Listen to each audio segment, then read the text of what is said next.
Hello everyone, my name is Sandeep Acharya and I welcome you to my YouTube channel Chemfile education. आज का जो हमारा topic है वो है मोल कंसेप्ट। मोल कंसेप्ट को लेके हम बात करेंगे कि मोल्स को कैसे कैलकुलेट किया जाता है। पिछले वीडियो लेक्चर के अंदर हमने बात करी थी मोल्स क्या होते हैं या एक मोल्स के अंदर कितनी एंटिटीज होती है। तो हमने बात करी थी 1 mole equal to 6.023 into 10 to the power 23 entities होती है। एंटिटीज का मतलब होता है एटम हो सकते हैं, मॉलिक्यूल्स हो सकते हैं, या फिर क्या हो सकते हैं, आयन हो सकते हैं, आयन्स हो सकते हैं। आगे बात समझ, यानी एक मोल में इतनी एंटिटीज होती है। अच्छा, एक मोल होता क्या है कि एक मोल जो है केमिस्ट्री के अंदर क्वांटिटी को जो मेजर करने की जो है एक टाइप की यूनिट होती है।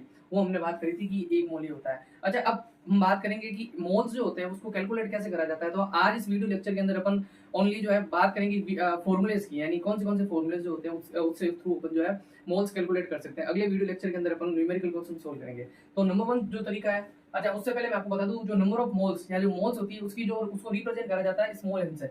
एन स्मॉल एन से जो है इसको रिप्रेजेंट करा जाता है मोल्स को। तो n equal to number of moles, यानी एन इक्वल टू हो सकता है गिवन वेट अपॉन में मोलर मास। एक तो होता है ये तरीका, यानी आपको नंबर ऑफ मोल्स दे देगा, यानी आपको क्वेश्चन के अंदर कुछ वेट दे देगा, कुछ भी वेट दे देगा, और आपको मोलर मास जो है कोई भी एक जो सब्सटेंस होगा, केमिकल स्पीशीज होगी, उसका मोलर मास से आप डिवाइड करोगे तो नंबर ऑफ मोल्स कैलकुलेट कर सकते हो। हालांकि ये न्यूमेरिकल क्वेश्चन मैं बाद में करूंगा, लेकिन एक आपको ये बता देता हूँ। फॉर एग्जांपल एक क्वेश्चन के अंदर दे रखा है कि जो 80 ग्राम एक सब्सटेंस है जो कि है NaOH, 80 ग्राम NaOH है, तो इसके अंदर कितने मोल्स होंगे, हाउ मेनी मोल्स, कितने मोल्स होंगे। तो आपको मोल्स पूछा है, यानी n की वैल्यू पूछी है, तो n इक्वल टू क्या होगा, n इक्वल टू हो जाएगा गिवन वेट बोले तो आपको ये वेट दे रखा होगा, यानी 80 ग्राम के अंदर बोला है, तो 80 ग्राम के अंदर आपको बताना है। अच्छा, मोलर मास क्या होता है, मोलर मास मैंने आपको बताया कि आपको जो भी सब्सटेंस होगा उसका मोलर मास निकालना होगा, और मोलर मास कैसे निकालते वो आपको मालूम होगा या आपने छोटी क्लास में पढ़ा होगा। अगर नहीं पता है तो मैं बता देता हूँ। देखिए, सोडियम हाइड्रोक्साइड का मोलर मास निकालना है, तो सोडियम का जो मास होता है, एटॉमिक मास जो होता है वो होता है 23, प्लस ऑक्सीजन का होता है 16 और हाइड्रोजन का होता है 1। 1 और 23 हो गया 24 प्लस 60 इक्वल टू हो गया 40।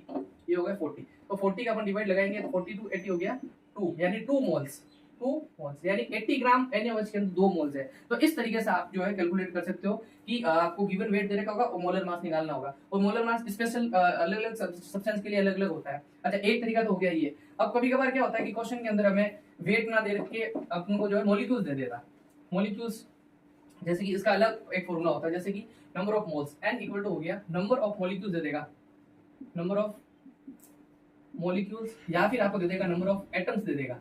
तब आप कैसे कैलकुलेट करोगे, तो आप उस टाइम आप क्या करोगे, आप डिवाइड कर दोगे Na से। अच्छा, Na क्या होता है, जैसे मैंने आपको बताया था 1 मोल, एक मोल के अंदर जो है 6.023